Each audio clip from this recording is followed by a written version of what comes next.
Hello all, welcome to my channel Heuristic, and this is HT over here. This video is about the 10RG mobile which I bought recently, and it's about the unboxing and my views on it after using it for 2 weeks. So without wasting much time, let's unpack it. The box was sturdy and solid. That's the reason why Amazon just wrapped it in a bubble cover and sent it to me. The box contains the phone, USB connector, a travel charger, a SIM tray ejector pin, as well as the 10R document. Nothing else in the box.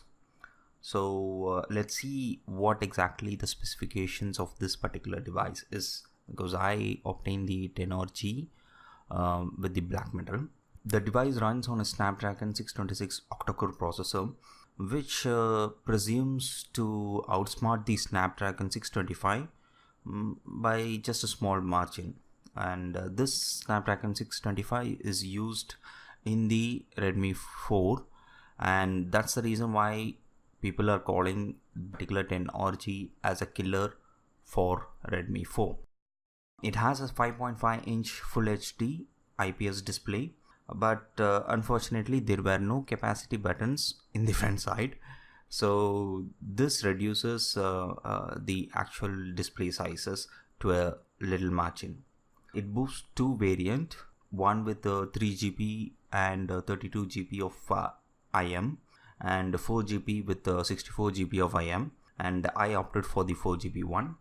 There are two 13MP rear camera with dual LED flash. One camera acts as a RGB and another acts as a monochrome.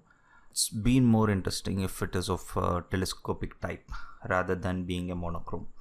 So the depth of the field was quite crisper in some of the shots that I took, which I will be showing in the later part of the video.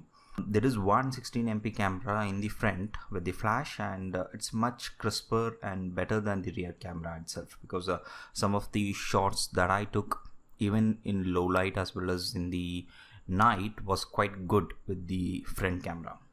It runs on the stock Android Nougat 7.12 version.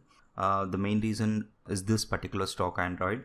It's for me to grab this phone, and 10R also confirmed that there will be regular security updates and a free upgrade to Android Oreo. It has a massive 4000 mAh battery, but the build quality is so thin, or can I say that you can't feel the mass of this heavy battery itself, and it can withstand around 2 days on normal usage, such as calling or normal video streaming or something like that, and taking some few snaps. On heavy usage like gaming it for around 2 hours or 3 hours, as well as streaming and having a telephonic conference or a video calling, the phone can withstand for more than 24 hours. It embeds two speakers at the bottom, which is quite clear and audible to be heard, but when you increase the volume to above 70%, you can see that the volume breaks. It supports VoLTE, and the voice and the video quality is good with my experience for the past 2 weeks. It has a fingerprint sensor which functions instantly. The overall features includes a 3.5mm jack at the top, two speakers and the USB connectors at the bottom. The power and volume rockers were at the right side, and you got the SIM tray at the left. And it is to be noted that the SIM tray is of hybrid type. If you are opting for 10R E model, you will have a separate slot for the memory card. So in 10RG it's a hybrid.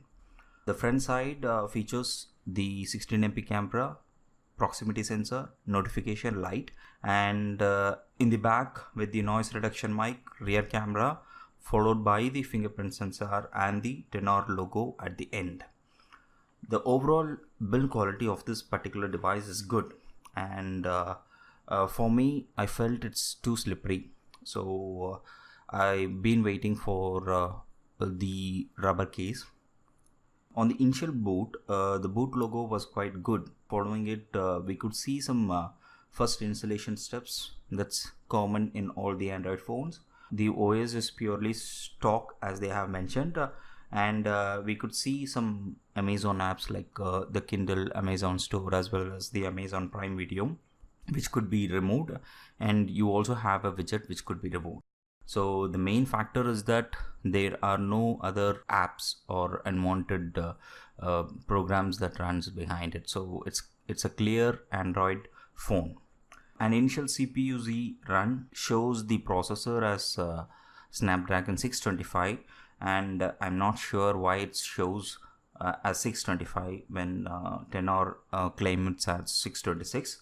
And you can almost see that there is around 61% of the RAM is available.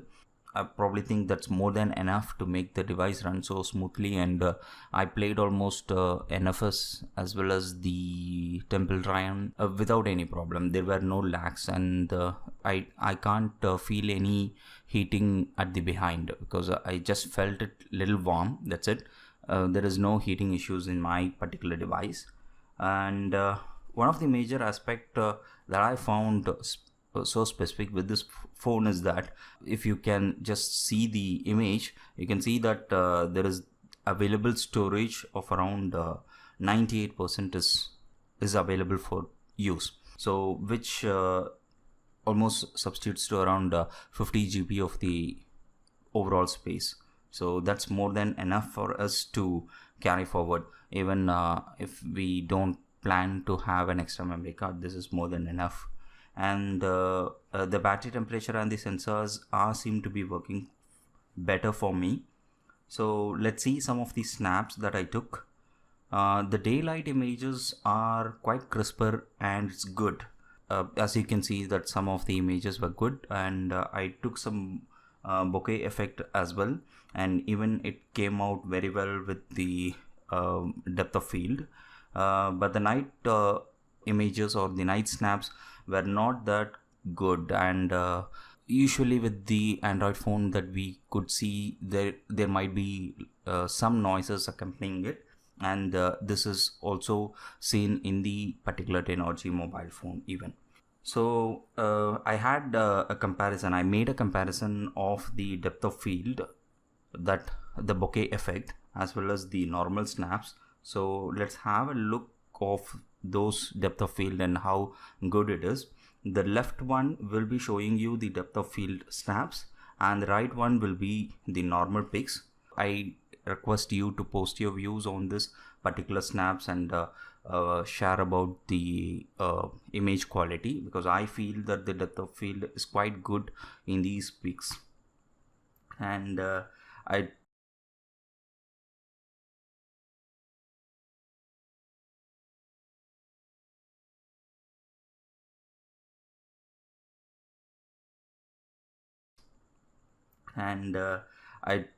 took it for the recording purpose, but I was personally not okay with the video quality.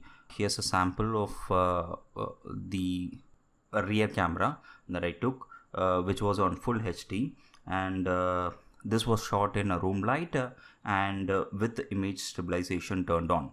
But I was not happy with the overall image quality, and I also made an introduction video for this particular review, but since the camera quality was not so good, I mean the video recording was not so good, I just dropped it. And here is a blooper video that I tried using this mobile, and you can just get to know about the video quality. If you think that the video quality is good on your terms, just post your comments below. Hello. In this video, we're going to see about the unboxing and the initial review of 10RG mobile phone. So overall, as for me, the reason for me choosing this particular device was it runs with the stock Android, and we can tweak the performance with some premium apps, because I've been using the camera V5 as well as the camera MX, and I'm just tweaking certain settings over there for the better quality for the video rendering, but still I'm not so convinced with that. We have almost 50 GB of space that we can use for our own self instead of having clumsy apps that we don't use much. So that's one of the major option for me to choose this mobile. As well as other features include that the battery capacity was quite good, and the dual rear camera was one of the features that I required for my video recording. And since the video quality is not good, I can't complain about that, but the image quality was way too good with both the rear as well as the front camera. So my verdict on this mobile is that this is a best buy in this price segment. And whether is it a killer to Redmi 4, maybe, as it stands again in some of the major aspect field regions. So that's it with this particular unboxing and review video. Thank you for everyone who watched it till the end. Please post your views as well as subscribe to my channel. This is my first video on this particular channel, so please support me with your views. Thank you.